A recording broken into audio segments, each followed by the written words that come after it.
hit that subscribe button and the bell icon beside it to check out our latest videos before anyone else. What's up everyone, I'm Nikhil from GreedyTech and this is a camera review of the Redmi Note 5 Pro. On the rear, this phone packs a vertically aligned dual camera setup with a 12 megapixel primary camera with Sony IMX456 sensor with 1.25 micron pixel size and f2.2 aperture. That's followed by dual LED flash and a 5 megapixel secondary camera from Samsung for depth sensing.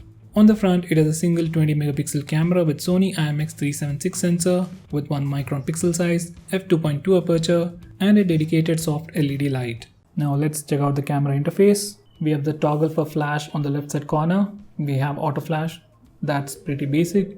Next we have HDR. Unfortunately we still don't have auto HDR, so that's a pretty bad thing. Next we have the filters and over here we have the menu or additional options. Now at the bottom we have the modes, just like the iPhone or the Oppo Vivo phones. You can swipe left or right to change between different modes, and if you go to the right side we have the portrait mode. Now to switch between the front and rear camera you can press this button.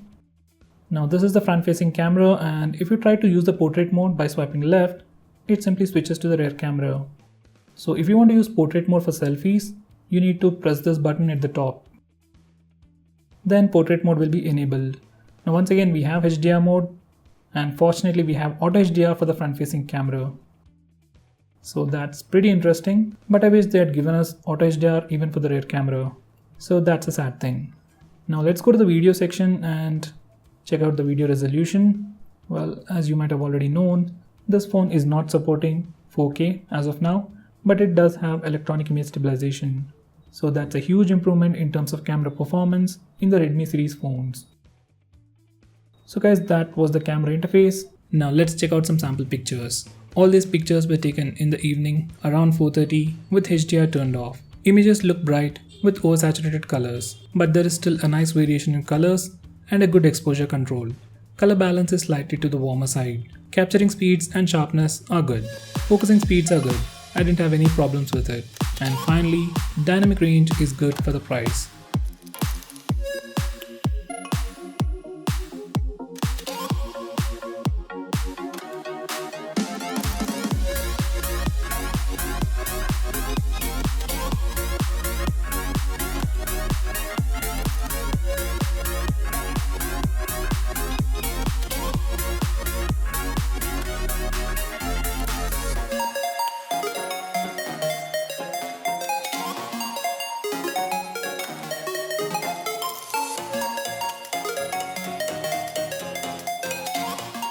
Now these are some pictures taken with the HDR turned on. Regular pictures are followed by images with HDR on.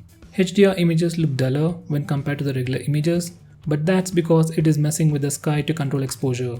In good lighting conditions, HDR mode works really well. It even improves the color reproduction. With that said, it could be improved further.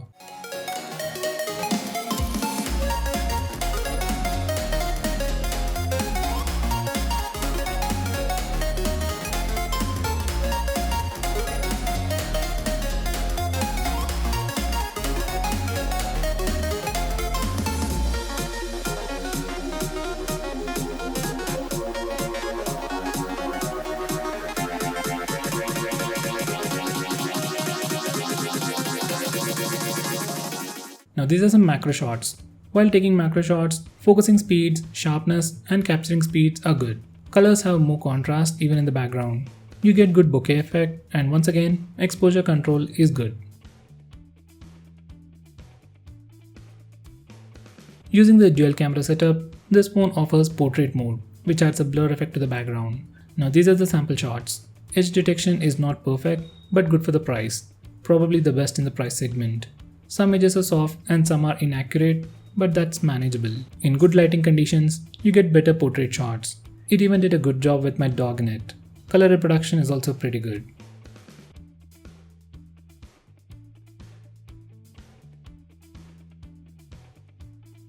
Now let's check out some selfies. This phone offers us auto HDR for selfies, and I was super excited looking at it. Sometimes it worked really well, but sometimes it made things worse. So I completely turned it off. Now all these images were taken with HDR off. All the selfies are slightly overexposed, and that makes the image look bright and you look fair. Even when there was a bright background, it did a pretty good job with exposure control. Color reproduction was good, and unlike previous Redmi phones, you get wide angle lens for the front camera, so you can take wider selfies. In good lighting conditions, you can take some really good selfies. I just wish Xiaomi could tone down a little with exposure to make the selfies look more natural. These selfies are taken in low light indoor conditions. Once again, it overexposes the image to make you look fair. I wish it didn't overexpose the image so much. Colors look oversaturated, but still look pretty good. Capturing speeds were good, and you can take some decent portrait shots too. Now these are some selfies taken in very low light outdoor conditions. This is when the dedicated soft light comes into play. Selfies look soft, but noise is very well managed. Color reproduction and white balance is good. If you have stable hands, you can take more sharper selfies. In extremely low light conditions like this, selfie light isn't sufficient. It's there mostly to even out the light. This phone also offers us portrait mode for selfies, and here are the sample shots. Unlike phones like Honor 9 Lite or the 9i, Note 5 Pro uses a single camera and some software processing to provide us portrait selfies. So edge detection isn't very accurate, but still does a good job. Color reproduction, exposure control are all good. In this mode, camera UI lags a little and capturing speeds were slightly low. Portrait mode doesn't support auto HDR, so when you switch to portrait mode, HDR mode gets disabled and the phone felt slightly warm after taking pictures continuously for like half an hour. Anyway, portrait selfies definitely look great. Now coming to the low light performance, these are some pictures taken in low light indoor conditions. Image looks slightly dull because of low light, but colors still have a lot of contrast. Color reproduction and capturing speeds are good. This specific image was taken in low light condition, and this phone did a great job with capturing speeds and focusing speeds.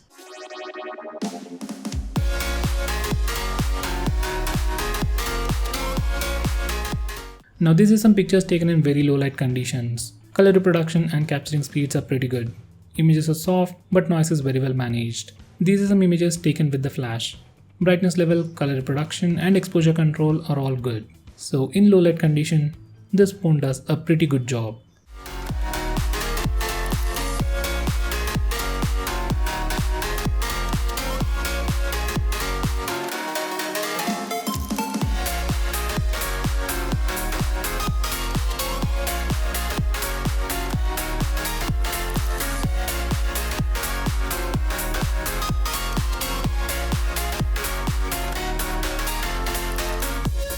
Now coming to video recording, this is a sample footage from the rear camera. This phone can only shoot video at a maximum of 1080p. There is no 4K, but this phone offers electronic image stabilization and it works really well. It overexposes the footage slightly to make it look bright, so it affects the colors a little. Still, color reproduction is pretty good. Focusing speeds are also good. There is some occasional focus hunting, but that's very minimal. The only problem right now is with the overexposure.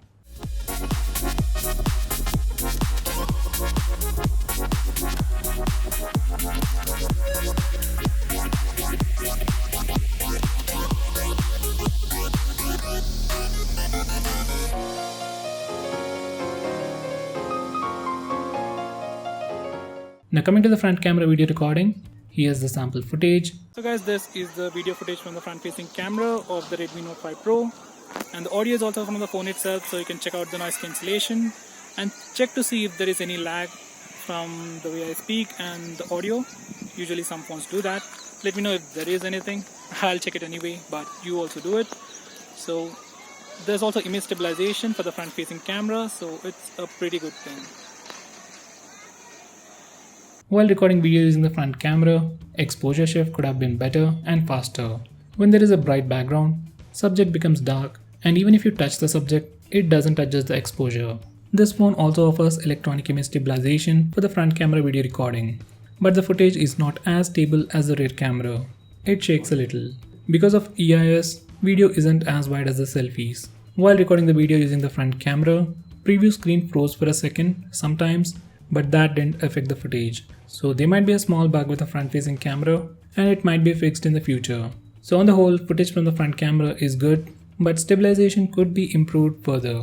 So guys, to conclude, cameras as a hardware are really good on this phone, but software isn't at its best. With some updates and software optimization, cameras on this phone can perform much better. Now if you're looking for a quick comparison between Mi A1, Honor 9 Lite or the Honor 7X, cameras on this phone are definitely much better than those phones, and offers better portrait mode and electronic image stabilization for video recording. So guys, if cameras are your top priority and if you're looking for the best phone under 15,000 rupees, Redmi Note 5 Pro is definitely the best choice for you. So guys, that's pretty much it for this video. Looking at the sample pictures and the sample footage, what's your take on the cameras on this phone? Do let me know by commenting below this video, and if you are planning to buy this phone, use the link in the description. It really helps the channel. If you want us to make any specific video, tweet out to us with hashtag AskGreedyTech on Twitter and we will try to make it as soon as possible. If you like this video, hit that like button and subscribe to our channel to see more cool videos on tech. I'm Nikhil from GreedyTech signing off. Have a nice day.